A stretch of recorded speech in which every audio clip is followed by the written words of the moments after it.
मेरा नाम है हर्षु ठाकुर और मतलब हर्षदा नाम है पूरा, पर कोई हर्षदा बुलाता नहीं है, सब हर्षु ही बुलाते हैं। और पहली बार मैं स्टोरी टेल परफॉर्म कर रही हूँ ओपन माइक में। क्या हो गया? कुछ नहीं, पहली बार स्टोरी टेल ट्राई कर रही हूँ, बाकी तो परफॉर्म करती हूँ शायरी वगैरह में। तो आज जो मैं कहानी सुनाने वाली हूँ वो एक सैल्यूट है मेरी तरफ से सारे मर्दों के लिए। तो ऐसे चल रहा है ना, थोड़ा कांपने को हो रहा है। नर्वस नहीं हूँ, नर्वस नहीं आती है, बस थोड़ा ऐसे चल रहा है ना। तो कहानी ये है कि एक लड़की थी जिसने सुसाइड कर ली, हॉस्पिटल में एडमिट थी। हॉस्पिटल रूम में उसका भाई उससे मिलने आया। उसके भाई ने उससे पूछा कि बहन क्या हो गया इतना कि तूने सुसाइड कर लिया?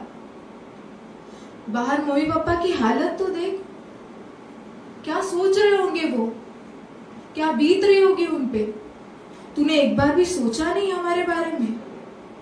वो बहन बोली क्या करूं भाई, मैं सारे ख्वाब खत्म हो गए, मेरे चूर चूर हो गए। भाई बोला ऐसा क्या हो गया? बहन बोली कि मुझे कम परसेंटेज आए, जिसकी वजह से इंजीनियरिंग कॉलेज में मेरा एडमिशन नहीं हो पाएगा। भाई बोला बस इस रीजन की वजह से तूने सुसाइड कर लिया?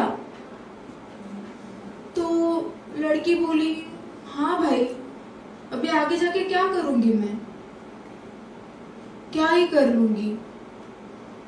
तो भाई बोला क्यों, हमारा बिजनेस है, तू अकाउंट्स में अच्छी है, बिजनेस संभाल लेना।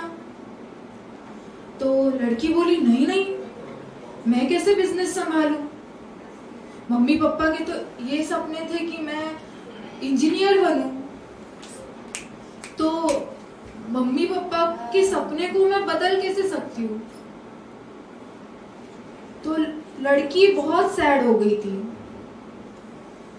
तो वो बोली कि मम्मी पापा के बहुत एक्सपेक्टेशंस थे कि मैं इंजीनियरिंग करूंगी, पर अभी आप बोल रहे हो कि बिजनेस संभाल लो, और कितना भी बोल लो आप, पापा तो नहीं मानेंगे। तो वो बोला क्यों नहीं मानेंगे, मैं बात करता हूँ पापा से, मैं सेट करता हूँ तेरा करियर। तो बोली नहीं भाई, मैं नहीं कर पाऊंगी। तो वो बोला क्यों नहीं कर पाएगी, क्या हो रहा है तुझे? इतनी कॉन्फिडेंट लड़की जो साइंस में इतने अच्छे नंबर लाती थी, आज थोड़ी सी कम पड़ गई तो पूरी डाउन ही हो गई, उम्मीदें ही छोड़ दी। तो लड़की ने बोला भाई आप क्या ही समझोगे मुझे, पापा का इतना अच्छा बिजनेस था, आप तो बिजनेस संभाल के सेटल हो गए, पर मैं क्या करूं अब, मैं कैसे बिजनेस संभालूं, पापा तो कभी परमिशन देंगे नहीं, जाने दीजिए भाई, आप नहीं समझोगे। लड़का ये सुन के थोड़ा देर शांत हो गया।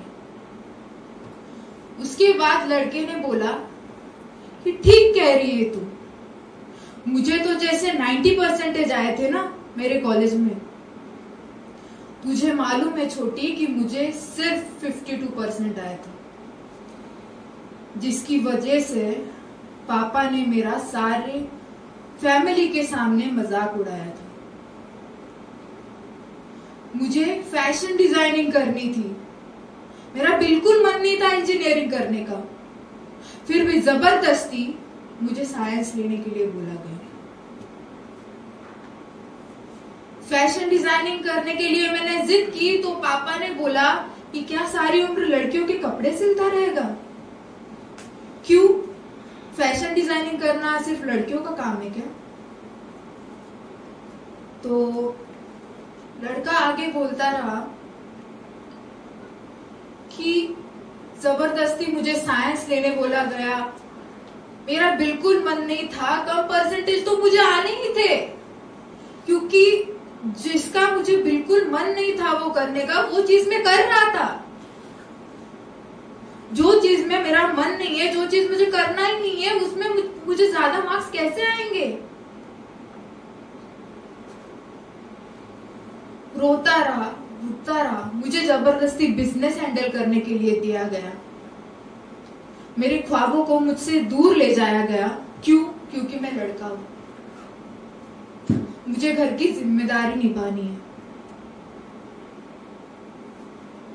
रोता भी हूं तो लोग बोलते हैं, क्या लड़कियों की तरह रो रहा है, मर्द बन। रोने भी आता है तो खुशी के आंसू है ये बोल के टाल देता हूं। ढंग से मेरे फीलिंग्स भी मैं एक्सप्रेस नहीं कर पाता हूं। लड़की ना ऐसे ही समाज के डर के वजह से घुट घुट के अपनी फीलिंग्स अंदर दबाए रखते, एक पिंजरे में जैसे कैद हो जाते हैं, कुछ भी अपने फीलिंग्स कभी भी व्यक्त नहीं कर पाते। पर ठीक कह रही थी, मैं नहीं समझ सकता। तो ये सुन के लड़की भी थोड़ी सी शांत बैठ गई। लड़की को समझ में आया कि नहीं, वो गलत है। तो इसी मर्दों की ये जो सिचुएशन होती है उस पे 4 लाइन लिखी है मैंने, कि वो मर्द है इसलिए रो नहीं सकता, अपने दुखों को आंसुओं में बहा नहीं सकता, जिम्मेदारी के बोझ के तले दब जाता है वो, पर फिर भी सब चुपचाप सहता है। दुख बहुत है उसको पर किसको वो बताएगा, दुख बहुत है उसको पर किसको वो बताएगा, उसके दुख पे समाज मर्द बन ये कह के चला जाएगा। अब बस हो गया, अब बस हो गया, एक बात मन में ठान लो। अब बस हो गया, एक बात मन में ठान लो, आखिर मर्द को भी दर्द होता है ये बात तुम मान लो। शुक्रिया, और आपको अच्छा लगा है।